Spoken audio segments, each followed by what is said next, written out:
learned in this process and where they've actually found efficiencies. So please welcome back an old favorite of ours, Morgan Chemij. Thanks, Steve. So I'm going to take just a couple minutes going over some high-level stuff. There's not as much industry data as one would hope about this. I think a lot of larger brands are doing this a little bit under the radar. See, when you make the shift to insource, it can have significant ripple effects with your agency model, and you can see SLAs fall off and so on and so forth. And so the best stuff I could pull is probably from about a year ago, and this is an A&A study, but it was interesting. There were two different pieces that I thought really interesting. First and foremost, the A&A is reporting that 30% of advertisers are reducing the role of the agency in programmatic buying. So in and of itself, a big number, but the fact that it's up from 14% in 2016, and this is a 2017 stat, so I think by now it's probably in the 40+ range. So this is pretty significant. And I mean, if you look at P&G and other really large brands, their CMOs are talking about a lot of what we've discussed today: transparency, cost savings, so on and so forth. And I think hearing a lot of that really got us started to think about what we needed to do and how we needed to plan it out. The other piece that we have here is just kind of looking at who leads programmatic within a given company and what types of things we're doing in-house, most big brands are doing in-house, versus what's being agency-led. And I think, as you would imagine, strategy and campaign direction is still kind of heavily brand dictated. Tech ownership, pretty heavily brand dictated. But then when you get a little bit further down, a little bit closer to the execution, you really start to see the agency role get bigger and bigger. And so I think, as we look at things like this as a brand, we really wanted to kind of focus in on a couple of these last areas to see what we could do to improve things if we managed it ourselves in-house. And so this isn't just us. Obviously, there's big brands that have come out and said that they're already doing this. Uber, P&G, EA, Royal Bank of Scotland, Clorox, Jaguar. And then there's some rumors that brands like Target and Unilever. So you'll see it does kind of skew a little bit more heavily towards CPG or towards companies that are really kind of tech-driven, such as Uber. The bottom line is this is not something that's new. This is not something that only mid-sized brands are doing. This is not something that only American brands are doing. This is kind of starting to have a global impact and starting to pick up some steam. So I think there's a couple different pieces as to why we should do it and why we looked closely at insourcing. I'm not going to lie. First and foremost, we look at our fee structure and what we pay agencies to manage our media. So that's obviously one of the first things that we start to discuss. But let's take that off the table. The other big 6 things that we really started to think about are objectivity, us-centric thinking. Nobody knows HP's business model. Nobody knows our values. Nobody knows the intricacies of our business, whether it's domestically in the US or globally, better than HP. Integration, a lot tighter coordination and accountability. I think that's sometimes where things fall apart. Maybe somebody at the agency that we need to execute something is gone and their backup isn't available, or something happens on a Friday over a holiday weekend. Things aren't happening, and so accountability gets a little bit lost in the mix-up. Agility, similar to this as well. Our ability to go ahead and scale up and pull people off of this project and put it onto that project based upon internal needs. There's a lot less politics. There's a lot less looking at hours billed and forecasting and so on and so forth. We just know it's important. We're able to go ahead and make those changes, not quite in real time, but pretty quickly. Transparency, we talked a little bit about it today or yesterday. I think the visibility into the supply chain is something that is just becoming of increasing importance. You hear about people using blockchain because it's an immutable record and so on and so forth. But I think this is a problem that the industry kind of created itself a decade ago by not being transparent, and some things happening that might have not been ideal for the net client. And so I think us, as well as other brands, are starting to make some big moves here towards transparency. Data deployment, had some good conversations around that as well. Just better cultivation and governance of data. With all these breaches and all these things happening on an ongoing basis, we really need to own our data and have full accountability. And then ultimately, performance. Our ability to integrate into our own attribution models, so on and so forth, really critical to our overall success. In the PC business, where you're selling something that's very thin margins, any little tiny thing that we can do that's going to improve our overall ROI is absolutely critical. So what did we do? So this is kind of a 4-year plan. We didn't just come up with this a year ago. We started thinking about this 4 years back. And the first thing that we started to do around 2016 was really owning our own data. So DMP planning, working through partner relationships, all the tech contracts, just getting through legal and procurement and all these different pieces so that we could really own our data, bring it in-house. Took a full year. And then the next big one that we wanted to bring in all together was around email. So before we even got to programmatic, we're like, all right, what's a test case that we can do this, and it's intricate, but it's not going to decimate the business if we don't do it right, or if there's a couple gaps in the process. So we started with email, pulled that one off, and I'll talk a little bit about that as a use case in a minute. And where we are right now is really we're pulling in most of the digital media activations, so the DSPs, paid social, paid search. We really want to be operating in our own full ecosystem by 2020. And so it's been a long path, but we're almost at the end of the journey.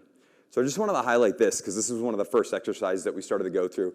And so this was our old agency team and our email agency at the top. And I've scrubbed the numbers a little bit, but effectively you have every single resource at our agency. I think it was Axiom, I want to say, and then what it would be internally if we wanted to go ahead and make those changes. And so this basic spreadsheet exercise effectively highlighted what the actual net savings were. And obviously, anytime you're moving from an agency model with 23 people, 24 people, down to an in-house model with 13 or 14 people, there's a trade-off. All of a sudden, you have a lot of headcount that you're now responsible for. But ultimately, we made the argument that this made more sense for the longevity of the business, and the business was willing to go with our argument and give us a vote of confidence. And so the next piece was really around mapping it out. And so over here on the right, this is effectively a utilization view. The darkest would be 100% utilization, and then you'll see we get down to 75% utilization, 50%, 25%. And so what you see is as we start to scale down all of our agency resources, you see us starting to scale up our internal resources. A couple important things to call out here. There's a big double bubble period. Like, for 6 to 9 months, you're paying the agency and your in-house resources. And a lot of businesses, that's not just taking it on and it's a quick cut over, you're saving immediately. You're actually spending considerably more in that first year. The other two pieces that I think were really important for us, just if you think about employee morale and being able to bring employees up, we had a couple contractors, and a lot of companies use contractors, easy to get the work done, you don't have to carry the full-time headcount, but being able to move a contractor into a full-time capacity, it does a great thing for overall company morale, team morale. So really something that was important to us. And then the other big piece was that we built in a buffer of 15%, because as great as it is in Excel, when things come to real life, it often doesn't perform as expected. So building that buffer into the model was absolutely critical. So this whole move didn't, and this is just email, but if you think holistically, this move didn't get rid of our agencies. We're still very much an agency-driven business, focusing a lot more of our agency efforts more on traditional media execution. But if you take a look here, where we still see a lot of agency overlap is around just the general media strategy. That doesn't go away. We know our business really well, and we think we know the marketplace really well, but all the agencies here in the room, like you guys are doing a lot more research, you guys are reading a lot more white papers, you guys are keeping us up to speed on what we need to know. And so that media strategy component will be very critical moving forward. Media planning, traditional sponsorship, events, et cetera, and then ultimately reporting. There's certain pieces of data that we just can't get at ourselves. So it's a new model, but it's a model that is still leveraging agencies, just a little bit less than we would have historically. And so what does this new team look like? The team probably, at the end of the day, will have a global team that will probably be about 100 people. Right now, we're not quite there. We've really only been scaling up this side of the house for about 4 months. But how it's broken out right now is we've got a search and social pod, programmatic pod, ad ops, reporting analytics, and then most importantly, finance and operations. So we've kind of broken everything up into these 5 buckets, and the management structure will trickle in accordingly. So the biggest benefits, what are the things that we're starting to recognize right out of the gate? So first and foremost, our ability to strike second-party deals and open up our internal CRM. We really had a hard time doing that. with our agency partners. I mean, we work as a brand with other big brands like Intel and Microsoft and so on. And so the ability, for example, to share a data set directly with Intel, people who've been to the Intel business page, and they can go ahead and share that audience with us in Adobe. It works really well. And they're, just from a legal stance, it's much easier to build those relationships directly without somebody in the middle. Transparency, I think that's the other piece that we talked about a little bit earlier on yesterday. Things are a lot more transparent now, I'd say, than they were 9 months ago. There's still obviously a lot of work, a lot of opportunity, but we have already started to note some savings. We've got better financial insights, and we're, it's not overnight, the cost reduction based on increased transparency, but we're starting to notice some opportunity. And then finally, as I alluded to before, it's just around agility. Being able to move really quickly when you don't have to get a layer of approval, when you don't have to email another agency who has to email another partner agency, so on and so forth, to get you a piece of information or to execute on something. It makes things a lot easier.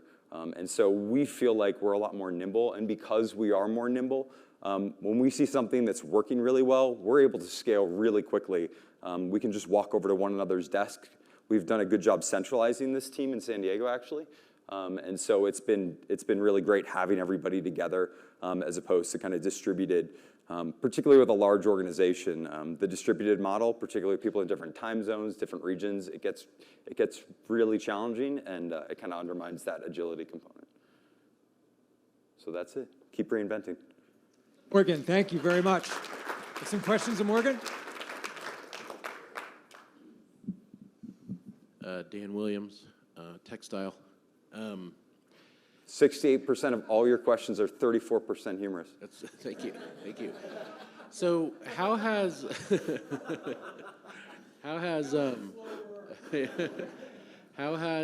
bringing the agency in-house affected your relationships with the other agencies you work with? I mean, I think it goes back to what I had highlighted earlier on. We've been very transparent with them. This whole project has taken about 18 months, and we're not fully off of them for digital. We'll be really kind of leveraging them only for traditional, starting in early 2020 after the holiday period. But yeah, I mean, resources have kind of been reduced. Requests take a little. We still have basic SLAs in place, but requests take a little bit longer. We're noticing some people on our account switch out of our business, and we're getting potentially more junior people onto our account. They're preparing for it in much the same capacity that any of us who run an agency or have been in the agency model would be doing it. So it's not, our agency still does a great job, but they're making the appropriate changes that they need to make. But I think the big piece has just really been about transparency so that they know what's coming and that we don't put them in a bad situation. This is all very cyclical. There's companies that have insourced and gone ahead and outsourced again and brought agencies back in, so you don't want to burn bridges. There's a pretty fair component of HP marketing that's content marketing. So I'm curious how that fits into this, since a lot of that would tend to be reliant on more direct relationships with publishers. So where does that fit into all of this? Who's doing that? There is. We've done we have an office in New York that's a small office in Manhattan. Really as a sales office, as a relationship building office. We spend our fair share of time working directly with publishers. If you think of within the digital space specifically, like a Perch or something along those lines, we spend a fair share of time with Condé Nast and some of the other publications, working directly with them to create deals. And so what's happened over the last 12 to 18 months, I'd say, is we're much more proactively starting to build those bridges ourselves, bridges that previously our agency really controlled. We've just been a lot more proactive in engaging them directly, and our PR team does a really phenomenal job with those types of things. And then, there's a lot of interesting things that are starting to happen with the affiliate model, and a lot of the publishers are starting to work directly with brands on a content basis in a rev share environment. Amazon, for example, has been a significant benefactor of that. So there's some cool things happening. I think there's a lot of walls have been broken down over the last couple of years between the brands and the publishers. Another question about staffing?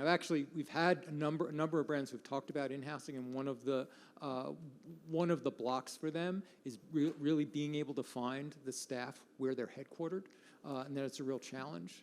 How have you found that piece? You mentioned that this is global and you've got offices worldwide. So how are you managing the staffing piece in different places? So it's tough too, because you got to do it where there's good talent and where talent is affordable.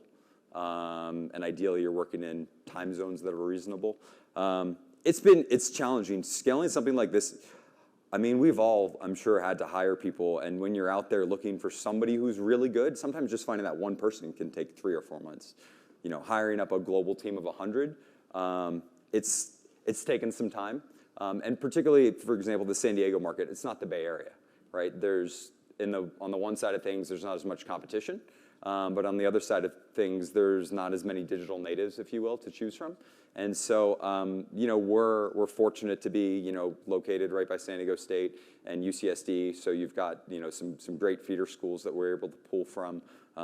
We have internship programs that we run around the year, and we're able to pull really good talent from our intern program. And frankly, it's not hard to convince somebody to move to San Diego. So, you know, we've brought people in from different parts of the country as well. But it is absolutely challenging. I mean, getting the headcount all approved is challenging, and then actually bringing them in is, it's going to be a long process. And then finally, I'm curious, since you mentioned that a lot of the traditional media buying is still being put to the agencies, plus you've got agencies doing a lot of media strategy and research, isn't there a sort of an inherent tension if you're bringing the digital in-house and the programmatic in-house over where the budgets really should go? Who are calling those shots, and isn't there an inherent tension between you and your agencies? I mean, I think it's when you're actually doing the media strategy layout. You've got your digital team and your traditional, your event team. Everybody's kind of getting together. And when we look at an initiative, it's not like this is a digital-only initiative. It's very rare that would happen. I think, you know, doing marketing well is a combination of online and offline. That's certainly been the case for us thus far. So, you know, while there is obviously the opportunity for tension, conversely, like having a clear line in the sand about this is digital, we're doing this is traditional, you're doing that. There's not a lot of mud in the water. It's very clear who's doing what. You know, alignment on the overall strategy and how to budget digital versus offline or traditional. You know, that's obviously decided at a strategic level between, you know, us as the brand and the agency partners. So it's a very holistic, open-ended relationship. Morgan, as always, thank you very much. Thanks, Steve.